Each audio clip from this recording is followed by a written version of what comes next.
So what I'm going to propose a new tool, and I'm kind of making a promise here to the field, and you can hold me accountable to this. This thing doesn't exist yet, but I am going to make it. Or we are going to make it. I think principally it's going to be me, actually. But okay, what am I talking about? Let me show you this.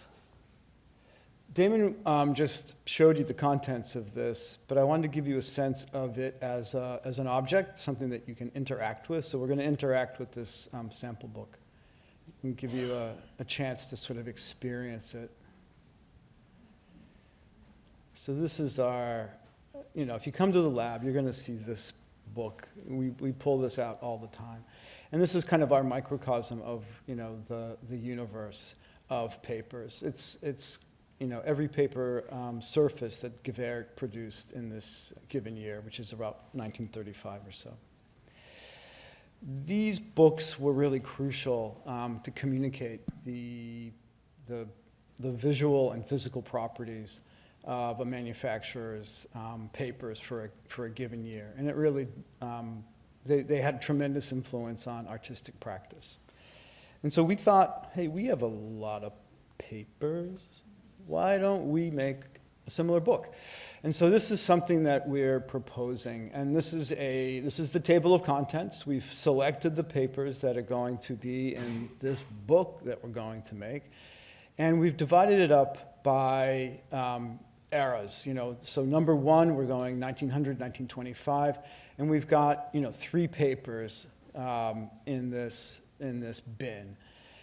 These papers are selected very carefully. First of all, do we have the paper in the collection, enough of this paper to sustain the production of this book? But also they range in kind of expressiveness. So the 1.1, well, 3.1, 4.1, anything 0.1 is going to be kind of the minimally expressive. It's going to be the smooth, glossy, white kind of paper. And then, 1.2 is going to be the middle range paper. 1.3 is going to be the more expressive paper. And then we have a section 5, which is the good to know section. And these are just samples that we kind of feel, hey, you should be aware of these. You should know that they exist. So we're going to have a resin-coated paper in there, an optically brightened fiber-based paper in there, a silk surface. What the heck is that? Well, if you're like my age, and you went to have your school photograph done, that was a silk surface paper. It was meant to sort of smooth out, features. So, nobody wants a portrait that actually looks like themselves. They want a portrait that looks sort of an idealized version of themselves. That's a silk paper. And then amazingly, we have enough in the collection, and we've gotten some gifts recently, of Gevaert's Gevelux velour, which is, again, a really special surface. An incredible engineering feat, I think it's fair to say. So let's look at some details, get a little bit here. So we're just going to pick that Kodak Azo as an example. What we hope to do is have a page in the book that shows the package, that shows the texture, shows the glyph, of course. It wouldn't be an LML anything if it didn't have a glyph. The measurements, texture, gloss, so it's really the data. And then a short little, an essay about that paper. When it was used, why it was made, what was the manufacturer saying about it? What was it, kind of uses that the manufacturer would recommend, like for photo finishing versus kind of fine portraiture, things like that.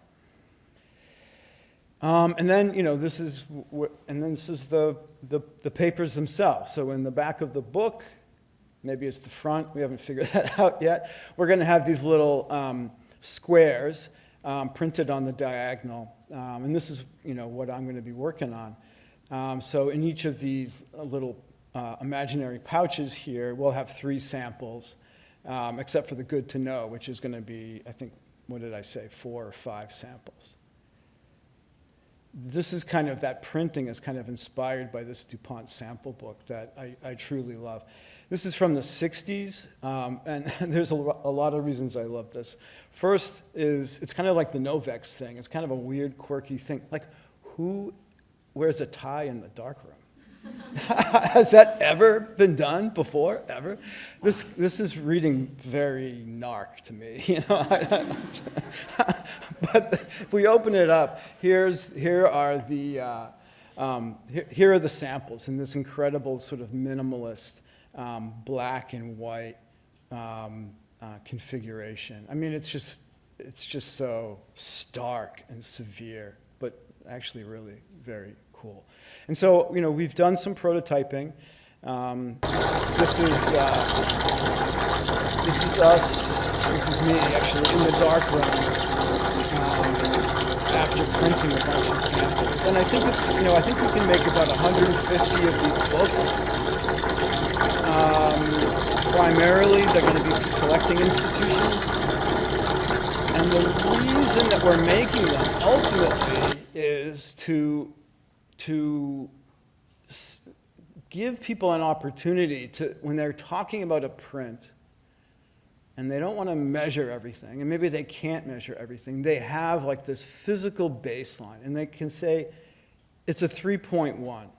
And what does 3.1 say? Well, you look it up, and you can read what the manufacturer said about 3.1. You can read how they described that particular sample, and then you can use that language in a more kind of incisive,